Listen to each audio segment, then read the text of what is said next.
4 ফেব্রুয়ারি 2025 সকাল 10টা নীলফামারীর কিশোরগঞ্জ উপজেলার গাড়াগ্রাম দ্বিমুখী উচ্চ বিদ্যালয়। সদ্য সাময়িক বরখাস্ত হওয়া প্রধান শিক্ষক আব্দুস সাত্তার নিয়মতান্ত্রিকভাবেই বিদ্যালয়ে যান, কিন্তু সেদিনের স্কুলে যাওয়া কাল হয়ে দাঁড়ায় তার জন্য। পড়তে হয় মবের মুখে। অভিভাবক তুল্য একজন শিক্ষক, যিনি পিতৃস্নেহে পাঠদান করান শিক্ষার্থীদের, তাকেই বাহুবলে স্কুল থেকে বের করে দেয়া হয়। একদল স্বার্থান্বেষী সন্ত্রাসী বল প্রয়োগ করে স্কুল থেকে তাকে বের করে দেয়। শুধু তাই নয়, স্কুলে না যেতে তাকে দেয়া হয় নানা ধরনের হুমকি। সরকারি অধ্যাদেশে বলা আছে, স্বীকৃত বেসরকারি মাধ্যমিক বিদ্যালয়ের শিক্ষক কর্মচারীর বিরুদ্ধে বিভাগীয় কার্যক্রম 180 কার্যদিবসের মধ্যে নিষ্পত্তি করতে হবে। অন্যথায় 180 কার্যদিবস শেষে উক্ত শিক্ষক কর্মচারী স্বয়ংক্রিয়ভাবে স্বীয় পদে পুনর্বহাল হবেন।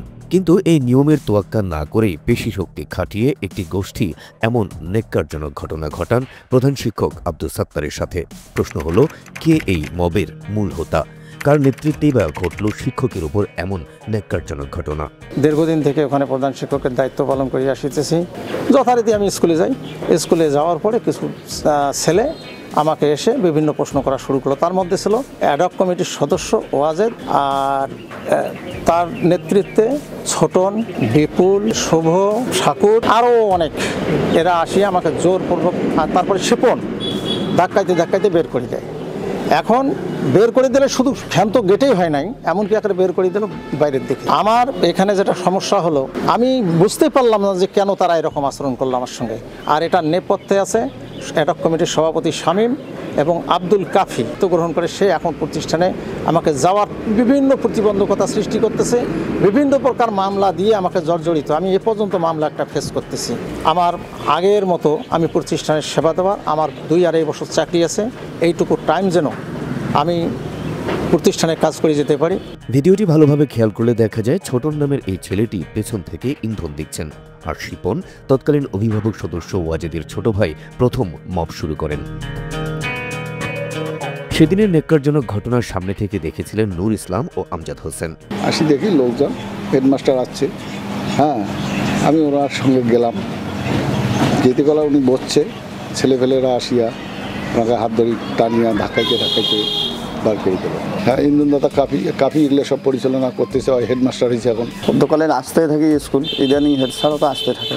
আসার পরে দেখি, আমরাও তো বন্দরে ছিলাম, আসার পরে দেখি ওখানে ছেলেপেলে নিয়ে কাফি ঘটতেছে। হেড স্যার যখন যা বসলো, বসার পরে আমিও ওখানে পাশে ছিলাম।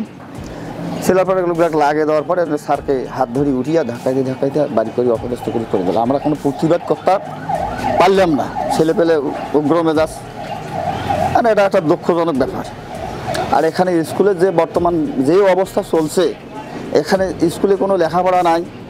আর যেগুলো ছেলেপেলে নিয়ে কাফি ঘটতেছে, এই ছেলেপেলেগুলো পয়সা দিয়ে ঘটতেছে। কখন হেডমাস্টার এসে কখন তাকে ঘাট ধাক্কা দিয়ে বাইর করে দেওয়া যায়। তথ্য বলছে, স্কুল কমিটির সভাপতি শামীম মুস্তাজির ও তার পছন্দের শিক্ষক আব্দুল কাফি, যাকে পরবর্তীতে ভারপ্রাপ্ত প্রধানের দায়িত্বে বসিয়েছেন, এই দুজন মিলেই নেতৃত্ব দিয়েছেন মবের। সভাপতি শামীম মুস্তাজির নীলফামারী জেলা জিয়া মঞ্চের আহ্বায়ক পরিচয় দিয়ে স্কুলের নানা বিষয়ে প্রভাব খাটিয়ে চলেন। তার আশ্রয়ে থাকা অ্যাডভোকেট সাকলাইন হোসেন, যিনি কিশোরগঞ্জ উপজেলা আওয়ামী লীগের সদস্য, তাকে নিয়ে চলে তার স্কুলের রাজনীতি। এমনকি 10 লাখ টাকা দিলে তারা স্কুলে প্রবেশের সুযোগ করে দিবেন প্রধান শিক্ষক আব্দুস সাত্তারকে, এমন কথাও প্রকাশ পায়। ভারপ্রাপ্ত প্রধান শিক্ষক আব্দুল কাফি এলাকার পেশি শক্তি যেন তার পুঁজি। অনিয়মকে বানিয়েছেন নিয়ম। জানা যায়, তার পালিত সন্ত্রাসী দিয়েই নাকি মব কায়েম করেছিলেন সেদিন। ছোটন, বিপুল, শুভ, রওশন এবং তার নিজ ভাতিজার শাকুর বাস্তবায়ন করেন এই পরিকল্পনা। কিন্তু বিষয়টিকে এক প্রকার পাশ কাটিয়ে গেলেন আব্দুল কাফি। এই ব্যাপারে আমি জানি, আমি তাকে তার সামনে কোনোদিন দাঁড়াইব না, আমি তাকে কোনোদিন অফেন্স কোনো বলিও না, আমি এ ব্যাপারে। আব্দুস সালাম সেই স্কুলের সহকারী প্রধান শিক্ষক। বিধান বলছে, প্রধান শিক্ষকের অনুপস্থিতিতে সেই স্কুলের সহকারী প্রধান শিক্ষকের দায়িত্ব পালন করবেন। তিনি যদি দায়িত্ব পালনে অপারগ হন, তবে উক্ত স্কুলের সিনিয়র শিক্ষক ভারপ্রাপ্ত প্রধানের দায়িত্ব পালন করবেন। কিন্তু আব্দুল কাফি 5ম সিনিয়র শিক্ষক হয়েও পদে আসেন, কারণ তৎকালীন সভাপতি শামীম মুস্তাজিরের সুনজর পড়েছে তার উপরে। আমাদের ইউনো স্যার 6/10/2024 তারিখে আমাকে সহকারী প্রধান শিক্ষক থাকাকালীন হেড স্যারকে সাময়িক বরখাস্ত করে আমাকে দায়িত্ব অর্পণ করে। উক্ত দায়িত্ব চলাকালীন সময়ের মধ্যে আমি একটা নতুন কমিটি নিয়ে আসি। তারা এই কমিটি আমাকে মানে 4/2/2025 তারিখে স্কুল চলাকালীন তারা জোর করে আমার কাছে জোর করে এবং বল প্রয়োগ করে যে আমাকে অফিসে আটকে রেখেই বলা যায় বেশিরভাগ, তারা আমার কাছ থেকে একটা কাগজের সই নিয়ে আমার প্রতিষ্ঠানের 5 নম্বর শিক্ষক জনাব মোহাম্মদ আব্দুল কাফিকে তারা ভারপ্রাপ্ত শিক্ষক হিসাবে চিহ্নিত করে। আমার পরে আরও 2 জন শিক্ষক আমার স্কুলে বর্তমান আছে। আমি বর্তমানে সুস্থ, তারা আমাকে অসুস্থ দেখে আমার কাছ থেকে এই দায়িত্বটা লিখে নেয়। প্রধান শিক্ষকের অনুপস্থিতিতে সহকারী প্রধান শিক্ষক দায়িত্ব পায়।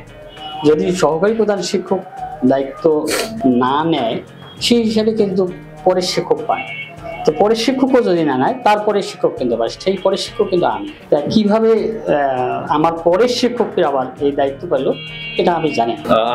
আপনার আগে আরো 3 জন শিক্ষক ছিলেন, তার মধ্যে একজন সহকারী প্রধান শিক্ষক আর 2 জন সিনিয়র শিক্ষক ছিলেন। আপনি যে ভারপ্রাপ্ত প্রধান শিক্ষক হলেন, আপনি কিভাবে ভারপ্রাপ্ত প্রধান শিক্ষক হওয়ার আমার এখতিয়ার নাই। আচ্ছা, এটা কমিটি কিভাবে আমাকে দিয়েছে, এটা কমিটি বলতে। কিন্তু আপনার সামনে তো আরো 2 জন সিনিয়র শিক্ষক ছিলেন, সেটাও ওই জবাব কমিটি দেবে, ওটা আমি দিতে পারবো। বিষয়টি নিয়ে শামীম মুস্তাজিরের সাথে যোগাযোগ করার চেষ্টা করা হলে এক পর্যায়ে তিনি ফোন কেটে দেন। আপনি যে নম্বরটিকে কল করেছেন তা এই মুহূর্তে ব্যস্ত আছে। গেল 1 বছরেরও কম সময় ধরে দায়িত্বে থাকা আব্দুল কাফির নামে রয়েছে কারিগরি অভিযোগ। স্কুলের পাঠদান রেখে বাড়ি বাড়ি গো চিকিৎসা দেওয়া তার নিত্য নৈমিত্তিক কর্ম। গেল 2 জুলাই 2025 তারিখ 99,500 টাকা উত্তোলন করলেও তার সঠিক হিসেব নেই। স্কুলে যেন প্রধান শিক্ষক আব্দুস সাত্তার আর প্রবেশ করতে না পারেন সেজন্য অফিস কক্ষে লাগিয়েছেন আরেকটি তালা। এছাড়া প্রতি শিক্ষকের কাছে 5,000 করে টাকা উত্তোলনের অভিযোগ রয়েছে তার বিরুদ্ধে।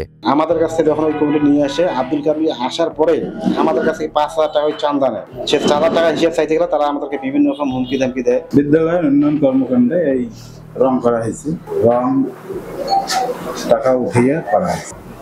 ওটা সভাপতির নির্দেশ। তৎকালীন শামীম মুস্তাজির উনি টিচারদের সঙ্গে আলোচনা করে 5,000 করে টাকা নিয়ে ইফতার মাহফিল করছে। বিষয়টি নিয়ে উপজেলা মাধ্যমিক শিক্ষা অফিসার জানান, উক্ত স্কুলের কমিটি বিষয়গুলোর দেখভাল করেন। মাধ্যমিক অফিসের এখানে করবার কিছুই নেই। ওই যে একটা কথা আছে যে বেসরকারি শিক্ষা প্রতিষ্ঠানের ব্যবস্থাপনা কমিটির ক্ষমতার উপর আর কোনো ক্ষমতা কাজ করে না, আমাদের বিন্দুমাত্র সেখানে কোনো ক্ষমতা।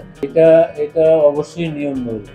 যদি কোনো প্রতিষ্ঠানে প্রধান শিক্ষক অবসরে যায় কিংবা সেক্ষেত্রে অবশ্যই সহকারী প্রধান শিক্ষক তার স্থলে বসে। ওই যে একটা কথা বললাম না যে ব্যবস্থাপনা কমিটি, এটা আমরা ঊর্ধ্বতন কর্তৃপক্ষের নলেজে নিয়ে আসছি, ওনারও নীরব ছিল, কারণ এই পরিস্থিতিটা এইরকম। উক্ত বিষয়াদি নিয়ে দিনাজপুর শিক্ষা বোর্ডের বিদ্যালয় পরিদর্শকের সাথে কথা বললে তিনি একই কথা বলেন, সেই সাথে এড়িয়ে যান বোর্ডের দায়।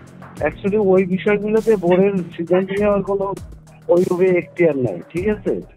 ওদের দেখতে যে ওই প্রতিষ্ঠানের যে কমিটি আছে, এটা কমিটির দায়িত্ব, এই ফাংশনগুলো কমিটির এখতিয়ার আছে। অথচ 23 জুলাই 2025 বিদ্যালয়ের অবৈধ ভারপ্রাপ্ত প্রধান শিক্ষক পরিবর্তন প্রদান প্রসঙ্গে স্কুলের শিক্ষকরা শিক্ষা বোর্ডের চেয়ারম্যান বরাবর দরখাস্ত প্রদান করলেও তথাকথিত প্রতিষ্ঠান প্রধান আব্দুল কাফিকেই নতুন কমিটি গঠনের অনুমতি প্রদান করেন।